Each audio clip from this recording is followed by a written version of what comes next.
गुरु बंदो गुरुदेव, गुरु बंदो गुरुदेव।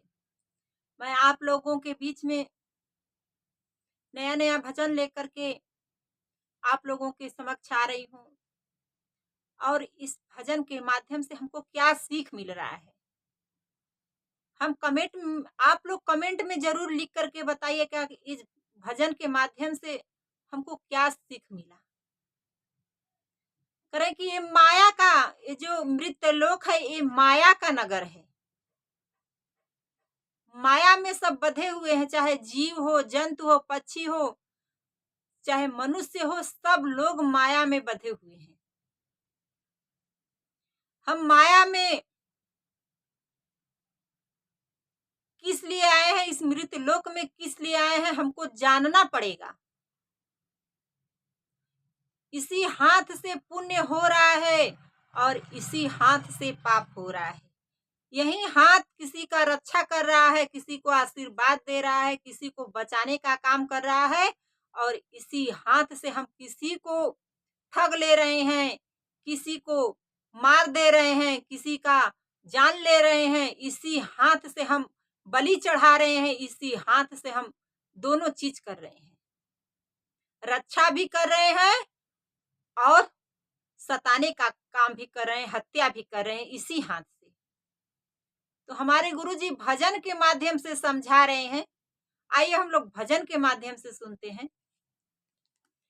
माया के नगरिया अइला काहे जाने के होई। माया के नगरिया अइला काहे जाने के होई। बहना हो जाने के होई, बहना हो जाने के होई। अरे माया के नगरिया अइला काहे जाने के होई। एही हाथे पुण्य होला, एही हाथे पाप हो। एही हाथे पुण्य होला, एही हाथे पाप हो। क्रोधवात काल बन के गरजेला बाप हो। क्रोधवात काल बन के गरजेला बाप हो।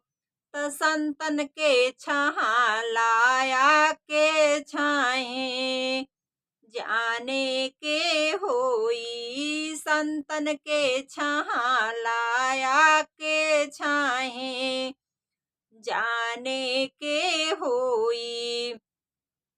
तीन गो विपत्तियाँ आई हैं, कटले ना कटाई। तीन गो विपत्तियाँ आई हैं, कटले ना कटाई। त माता पिता छूटिया जाई हैं, संपत बटाई। माता पिता छूटी जाई हैं, संपत बटाई। सुखवा भेटई है एही राहे जाने के होई। सुखवा भेटई है एही राहे जाने के होई। शांता के झोली ढोके दीनवा बितावा। शांता के झोली ढोके दीनमा बितावा।